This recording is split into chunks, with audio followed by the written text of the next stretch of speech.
நலமுடன் நட்பு நேயர்களுக்காக நேயர்கள் அனைவருக்கும் வணக்கம். இன்றைக்கி நம்மளுடைய சேனலில் எதை பற்றி பார்க்க போகிறோம் அப்படின்னா, நடைப்பயிற்சியை பற்றி தான் பார்க்க போகிறோம். நடைப்பயிற்சியை பற்றி பார்க்குறதுக்கு அதில் என்ன பெருசாக இருக்குது அப்படின்னு கேட்பீங்கள்ல. இது இறைவனால் நமக்கு இயற்கையாகவே தரப்பட்ட ஒரு என்ன சொல்லலாம், ஒரு நல்ல விஷயம். இதுக்கு மருந்து தேவையில்லை, எக்யூப்மெண்ட்ஸ் தேவையில்லை, வயசு வரம்பு இல்லை, எதுவும் இல்லை. புரியுதுங்களா? யார் வேணாலும் நடக்கலாம்.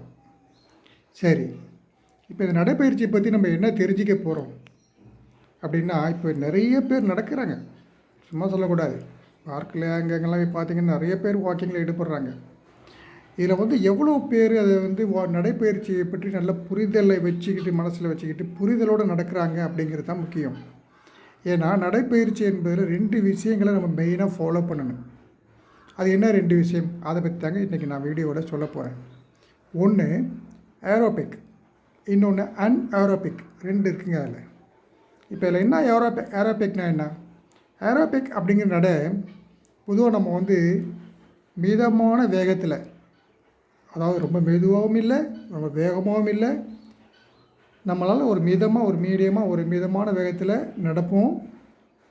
அப்போ மூச்சு வெளியில் ஆக்சிஜன் நம்ம சுவாசிப்போம், அந்த மூச்சு காற்று சீராக இருக்கும். பக்கத்தில் அவர்கிட்ட பேசிக்கிட்டே நடப்போம். நீண்ட தூரம் நடப்போம், அதாவது 2 or 3 கிலோமீட்டர்ஸ் அல்லது 30 to 40, 45 மினிட்ஸ், 1 hours கூட சில பேர் நடக்கிறவங்கள பார்த்துருக்கேன். இதுக்கு பேர், இந்த மாதிரி நடக்கிறதுக்கு பேர் ஏரோபிக். இந்த ஏரோபிக்கில் என்ன பெருசாக ஒரு ப்ராஃபிட்டுங்க அப்படின்னு நீங்கள் சார் அப்படின்னு கேட்பீங்க. இது என்ன செய்யுதுங்க, நம்ம ரத்தத்தில் உள்ள சர்க்கரையை எரிச்சிடுதுங்க. அடுத்தது கொழுப்பை கரைச்சிடுது. இதய தசையை ஸ்ட்ராங் பண்ணிடுது. பிபி, கொலஸ்ட்ரால் இதெல்லாம் கட்டுப்படுத்துது. HbA1c அப்படின்னு சொல்லக்கூடிய சுகர் பேஷண்ட்டை 3 மாதத்துக்கு ஒரு தடவை எடுக்க சொல்லுவாங்க டாக்டர்ஸ். அதோடைய பாயிண்ட்ஸை குறைக்கிறதுக்கு இந்த ஏரோபிக் நடை ரொம்ப ரொம்ப ரொம்ப முக்கியமானதாக இருக்குங்க. சரி, இது பற்றி ஓகே. அடுத்தது அன்ஏரோபிக்னு சொன்னீங்களே, அது என்ன சார் கேட்பீங்கள்ல, சொல்கிறேன். அன்ஏரோபிக் அப்படிங்கிறது, இப்போ நீங்கள் மிதமாக நடந்து போயிட்டே இருக்கீங்க, மிதமான வேகத்தில் நடக்கிறீங்க, மூச்சு காற்று சுவாசத்தை சீராக வச்சுருக்கீங்க, பக்கத்தில் உள்ளவங்க கூட பேசிக்கிட்டே நடக்கிறீங்க, நீண்ட தூரம் நடக்கிறீங்க, இந்த நடைப்பயணத்துலேயும் இருக்கீங்க.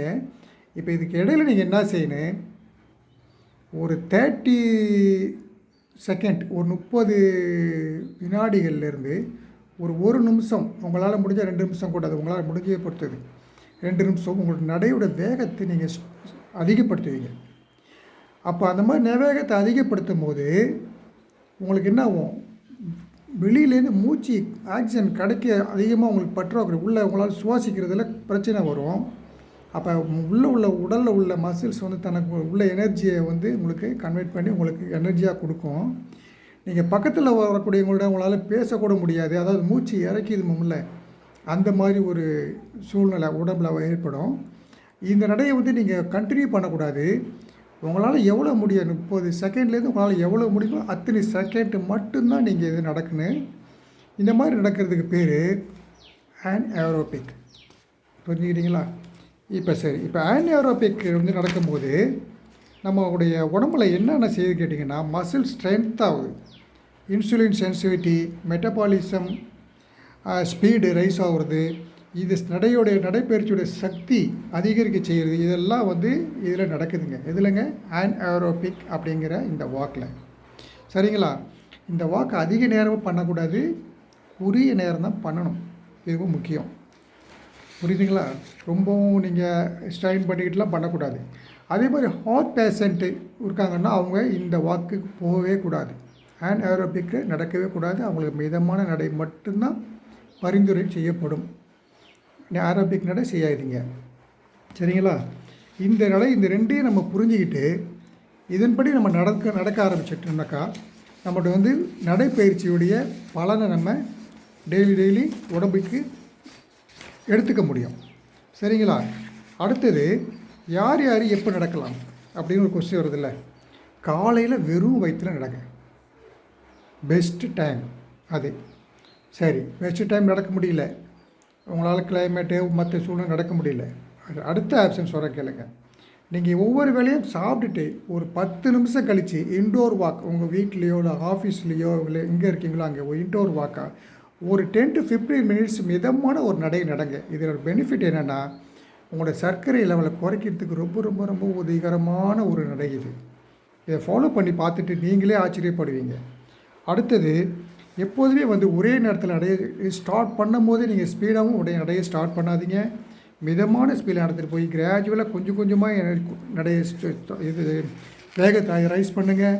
அடுத்தது ஏரோபிக்ஸ் சொன்ன பார்த்தீங்களா, அதில் கண்டினியூவாக ரொம்ப தூரம் பண்ணாதீங்க, ரொம்ப நேரமும் பண்ணாதீங்க. இடையில கொஞ்சம் நேரம் தான் அதை நீங்கள் பண்ணணும். இப்போ என்னங்க இதுக்கு சொல்லலாம், நடைங்கிறது ரொம்ப சுலபங்க. ஆனால் அறிவோடு நடந்தால் தாங்க அதோட பலன் நமக்கு கிடைக்கும். அதனால் இந்த ஏரோபிக் நடைங்கிறது என்ன செய்யும், உடலை குணப்படுத்தும். ஏரோபிக் உடங்கிறது உடலை பலப்படுத்தும். இதை மனசில் வச்சுக்கிட்டு நீங்கள் நடக்க ஆரம்பிங்க. உங்களோட நடையுடைய முழு பலனையும் உங்கள் உடல் கிடைச்சிரும். முழு பலனும் உங்களுக்கு உடல் கிடைக்கும். நீங்கள் ஆரோக்கியமான வாழ்க்கையை வாழ்வீர்கள். நன்றி, வணக்கம். இந்த வீடியோ உங்களுக்கு பிடிச்சிருந்தா இந்த சேனலை சப்ஸ்கிரைப் பண்ணுங்கள். அப்படியே பக்கத்தில் ஒரு பெல் பட்டனையும் கிளிக் பண்ணுங்கள். அடுத்தடுத்து என்னோடய வீடியோ வரும்போது உங்களுக்கு நோட்டிஃபிகேஷனாக கிடைக்கும். நன்றி, வணக்கம்.